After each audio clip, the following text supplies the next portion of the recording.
Local news for Friday, the 13th of December. Carleton's outdoor pools will have late nights over the busy summer period.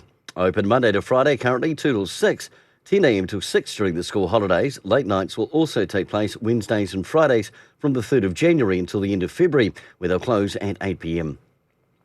Nominations close a week Monday for the Featherston and Greytown Community Board vacancies due to insufficient nominations during the 2019 triennial elections.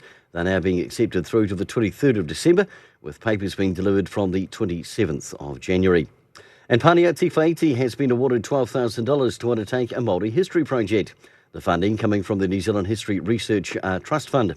Pānia's project is Kaumatua Korero, the diaries of Te Aria Te Amo Oterangi Tīwhaiti, 1890 to 1918. And in sport, the Wairarapa Bush Sevens team head away this weekend for the TEC National Competition in Tauranga, which is being televised throughout the weekend on Sky.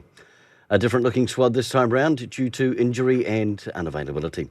For local news and sport, kia ora, I'm Brent Gare.